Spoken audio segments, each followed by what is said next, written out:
मैं अमित कुमार जैन, सहायक जिला अभियोजन अधिकारी, जिला सागर, मध्य प्रदेश। मित्रों, आज हम चर्चा कर रहे हैं वाहन दुर्घटना के विधिक प्रावधानों के तहत न्यायालय के समक्ष प्रस्तुत होने वाले प्रकरणों में जरूरी बातों, दस्तावेजों के समावेश की। मोटर व्हीकल एक्ट के प्रकरण सामान्यतः संक्षिप्त विचारण प्रक्रिया के तहत आते हैं, लेकिन दुर्घटना के प्रकरण भारतीय दंड संहिता की धाराओं के साथ न्यायालय में प्रस्तुत होते हैं। प्रायः यह देखने में आ रहा है कि इस प्रकार के प्रकरणों में अनुसंधान के दौरान विवेचक ऐसी त्रुटियां रख देते हैं जो अभियोजन के लिए प्रतिकूल होती हैं, और उसका परिणाम यह होता है कि अच्छे भले प्रकरण में तकनीकी त्रुटियों के कारण अभियोजन पक्ष प्रभावित हो जाता है। यदि कोई व्यक्ति लोक मार्ग पर वाहन को तेजी एवं लापरवाही से चलाता है, तब ऐसी स्थिति में भारतीय दंड विधान की धारा 279 लगेगी, और जिसके परिणाम स्वरूप यदि किसी व्यक्ति को, आहत को साधारण उपहति कारित होती है तो भारतीय दंड विधान की धारा 337 लगेगी, और गंभीर उपहति की दशा में धारा 338 लगेगी। मित्रों, अब हमारा कर्तव्य यह होता है कि जब हमारे समक्ष विवेचक द्वारा अभियुक्त पत्र लाया जाता है, तब हमें यह देखना है कि उस अभियुक्त पत्र में वे सभी दस्तावेज संलग्न हैं या नहीं है, जिनके आधार पर हम अपना मामला प्रमाणित कर सकते हैं। एफआईआर, एमएलसी, मौका नक्शा, गिरफ्तारी पत्रक, धारा 41 का नोटिस, जमानत मुचलका, साक्षियों के कथन, मैकेनिकल जांच रिपोर्ट, धारा 133 मोटर व्हीकल एक्ट का नोटिस, धारा 133 मोटर व्हीकल एक्ट का प्रमाण पत्र, सुपुर्दनामा एवं वाहन से संबंधित समस्त दस्तावेज जैसे बीमा, रजिस्ट्रेशन, लाइसेंस, फिटनेस, परमिट, प्रदूषण प्रमाण पत्र आदि दस्तावेज। मित्रों, जब इस प्रकार के समस्त दस्तावेज अभियुक्त पत्र में संलग्न रहते हैं, तब एक अभियोजन अधिकारी होने के नाते हमारा कर्तव्य है कि हम उक्त दस्तावेजों का चालान के दौरान बारीकी से समीक्षा करें, और समीक्षा के दौरान हम निम्न कमियां देखेंगे। यदि उक्त कमियां पाई जाती हैं, तब हम उसकी पूर्ति अवश्य कराएं। प्रकरण में एफआईआर समय सीमा में हुई है या नहीं। यदि विलंब हुआ है, तब आप स्पष्ट रूप से विलंब का कारण एफआईआर में लेख करावें। घटना मौका नक्शा का जब हम अवलोकन करें, तब उसमें हम वह स्थान जरूर मार्क कराएं जहां पर घटना घटित हुई है।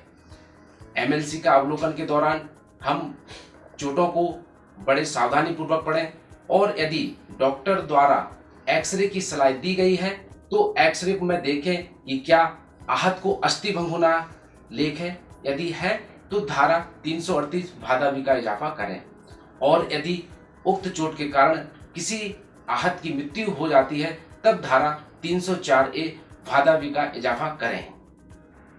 यदि वाहन मालिक द्वारा किसी ऐसे व्यक्ति को वाहन चलाने दिया जाता है जिसके पास लाइसेंस नहीं है, या कम उम्र के व्यक्ति को वाहन चलाने देता है, तब ऐसी स्थिति में संबंधित वाहन मालिक को आरोपी बनाकर धारा 5/180 मोटर व्हीकल एक्ट का इजाफा करें। एफआईआर में घटना के संबंध में जिन व्यक्तियों के नाम लेख हैं, उनके कथन अवश्य संलग्न होना चाहिए, एवं संबंधित व्यक्तियों के नाम साक्ष्य सूची में होना चाहिए। एफआईआर में वर्णित वाहन क्रमांक का मिलान जब्ती पत्रक एवं साक्षियों के कथनों से अवश्य करें। मोटर व्हीकल एक्ट की धारा 133 इस प्रकार है। इस धारा का उपयोग तब किया जाता है जब कि दुर्घटना करने वाले वाहन चालक का नाम पता नहीं चलता है। ऐसी स्थिति में दुर्घटना में प्रयुक्त वाहन के नंबर के आधार पर उसके पंजीकृत स्वामी से 133 मोटर व्हीकल एक्ट के तहत जानकारी ली जाती है कि घटना के समय, दिनांक को वाहन किसके द्वारा चलाया जा रहा था।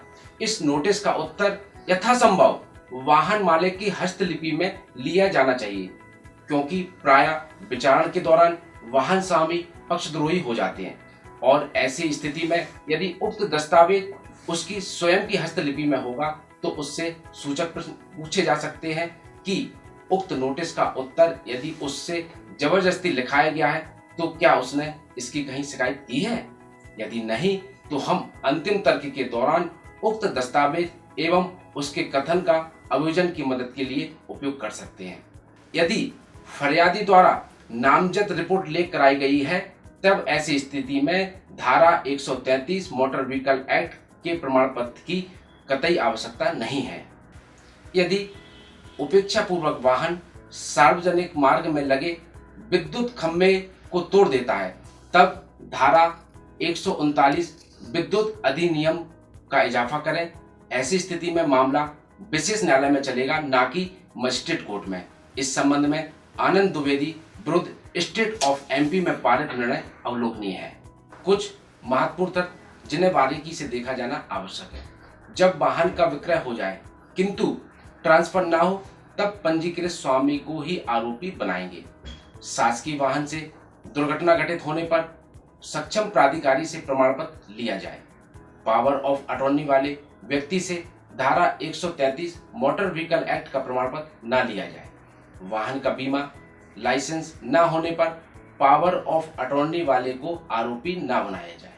जब घटना अवयस्क द्वारा की जाती है, तब उसका प्रकरण बाल न्यायालय में चलेगा। अवयस्क द्वारा वाहन चलाने के मामले में वाहन मालिक पर केस मजिस्ट्रेट कोर्ट में चलेगा। वाहन का रजिस्ट्रेशन, ड्राइविंग लाइसेंस ऑनलाइन देखने हेतु मध्य प्रदेश स्टेट ट्रांसपोर्ट की वेबसाइट पर ई सेवा का उपयोग करें। यदि सिर्फ मोटर व्हीकल एक्ट का मामला है, तब परिवाद पेश होगा। मोटर व्हीकल एक्ट की कुछ महत्वपूर्ण धाराएं जो इस प्रकार है। बिना लाइसेंस वाहन चलाना 3/181 मोटर व्हीकल एक्ट। 18 वर्ष से कम उम्र के व्यक्ति द्वारा जिसका लाइसेंस ना हो, वाहन चलाने पर धारा 4/181। वाहन मालिक द्वारा बिना लाइसेंस या कम आयु के व्यक्ति को वाहन चलाने देता है, तब धारा 5/180।